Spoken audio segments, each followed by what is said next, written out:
Alright, today we're going to talk about the bonding of covalent compounds, also known as molecules. They are different from ionic compounds, which involve the positive cations and negative anions being attracted to each other. And the major difference in the bonding is that in covalent bonding, the electrons are going to be shared with the atoms instead of being transferred. It's still all about achieving stability, which, remember, is the octet having 8 valence electrons.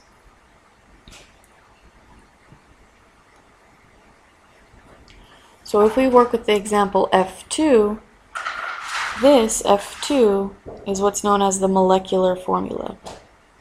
It lets you know which atoms are in the compound and how many of those atoms are in the compound. So right here we have F2, which is fluorine, and the 2 refers to 2 atoms of fluorine.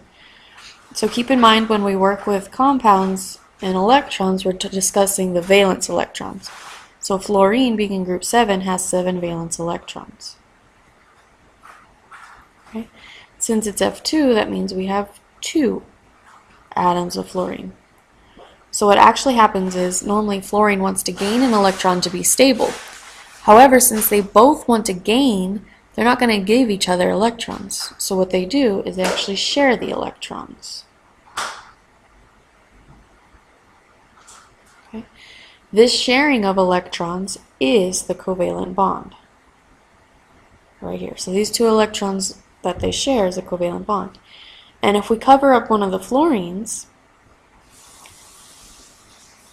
this fluorine has 1, 2, 3, 4, 5, 6, 7, 8 valence electrons, making it stable. Same thing if we cover up the other one. We have 2, 4, 6, 8 electrons, making this fluorine stable. So when they share electrons, they're able to achieve that stability. So we get the molecule F2. Our next example is hydrogen, H2. What you need to keep in mind is that since hydrogen only has 1 energy level, it only needs 2 electrons to be stable, since the first energy level can only hold 2 electrons.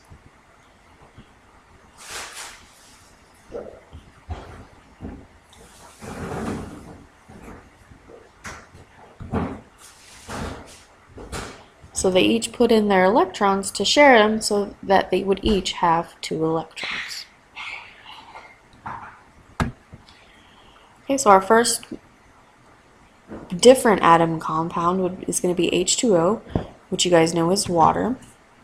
The easiest way to start is with the one that has the more bonds possible. So since hydrogen only has 1 valence electron, it can only share that 1 electron to make 1 bond. So we'll start with oxygen, which is in group 6A, so it has 6 valence electrons.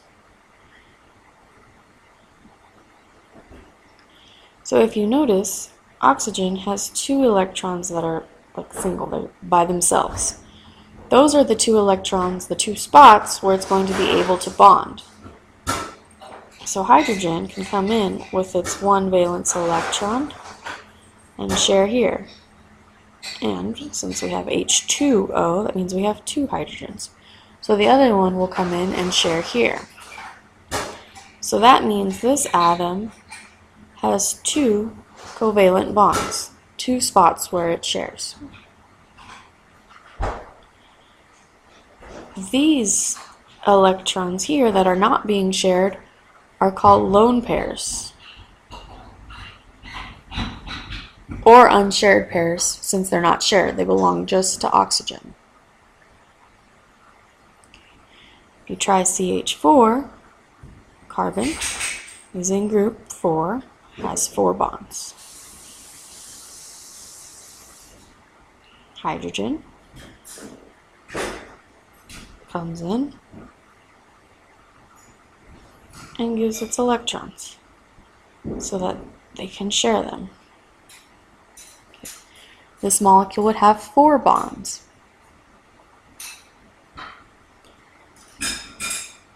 And 0 lone pairs, since all the electrons are being shared.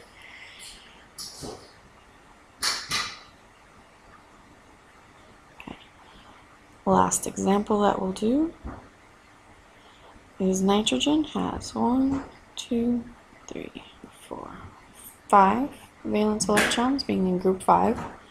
Hydrogen comes in, has 1 valence electron, 1 valence electron, 1 valence electron. Okay, once shared, nitrogen will have 8, each hydrogen will have 2, making them stable. So this molecule has 3 bonds and 1 lone pair of electrons that belong just to nitrogen. So the other thing I want to show you is, another way to draw it, is called the structural formula. Keep in mind the other one was the Lewis dots, this one is the structural formula. So if you notice, the bonds are now shown as lines. So those lines represent the covalent bonds, which is 2 electrons being shared.